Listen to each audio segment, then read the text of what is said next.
circumstance, regardless of how it looks, we stick together.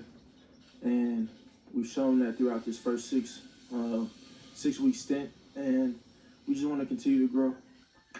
Tim Hasselbeck with us every Sunday. We appreciate it. You're traveling all over, call it college football and hang out with us on Sundays. And this Eagles team, I mentioned the script, right? Feels like they build big leads. They haven't been great in the second half. They largely haven't had to, but they did have the big answer there once it got to be a 3-point game.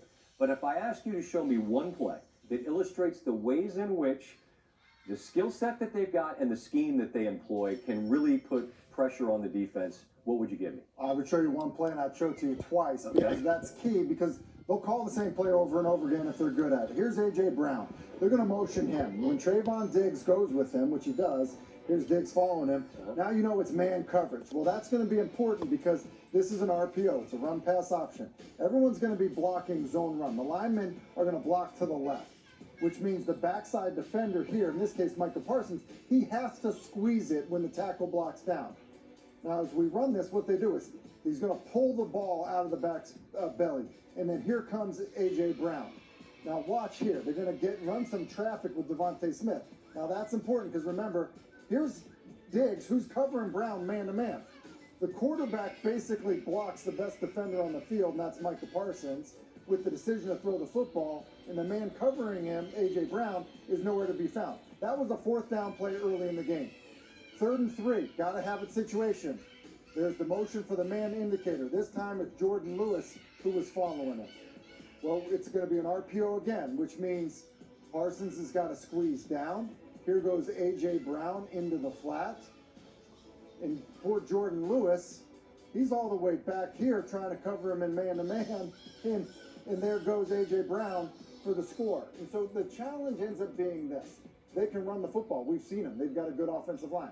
Okay, well, now account for the quarterback. All right, you got to do that with Micah Parsons. Okay, and by the way, you got to play man-to-man coverage against wide receivers that are, 2 wide receivers that are good enough to be number ones. They have a really good roster, and they're doing a good job designing plays to get the people that matter the most the ball when it matters the most. You know what I like? An OC or a coach, whoever's calling the plays, that doesn't get bored of running things that work. I think coaches at every level are guilty of being they want so much to show you how clever they are and what they've got on their sheet. If I've got that play right there, I'll just run it until you stop it. Scott, it's a great point. A lot of people don't like to repeat plays. Some people run it once and never run it again the rest of the season. Until a defense proves that they can stop it, it might be a good idea to go back to it. But it happens, right? People get bored. Now I got this one ball. It's like Coach Spurrier used to say, I got these ball plays I want to run. Speaking of plays I want to run, Dak would really like to play. Moving forward, is he going to? He spoke about that Sunday night. Do you feel this might be the week for you? Yeah, sure. I mean, that's my plan. Just make you look forward to Christmas Eve that much more? Say one more time. Just make you look forward to Christmas Eve that much more? We play them on Christmas Eve. I'm one day at a time. I'm worried about preparing myself for the Lions, getting ready for the go this week. When the time comes for these guys, we'll be more than ready. That's simply said. We sat here week 1, and Dak got hurt, and we thought, whew, this could really be bad. They're 4-2. You got Detroit week 7. If you're Dallas, I don't think you could reasonably have asked for anything more than you got out of Rush and your team these last 4 games. I would agree with you. I sat at this desk, Scott, and I told you, I thought it was one of the more unsettled quarterback situations in the league.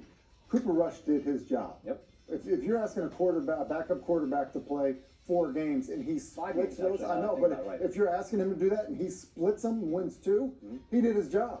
And so the fact that he went on this run as the starter, he exceeded the expectations that I had for him, and I'm sure that the organization had for him.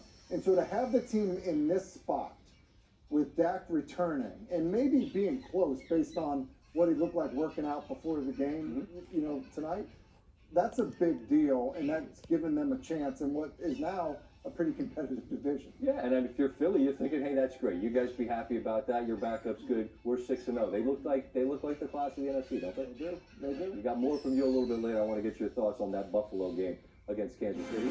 As we continue from the nation's capital, speaking of a division that's pretty good, Giants, another statement victory. Doubters, you start believing in what you're seeing from the varsity.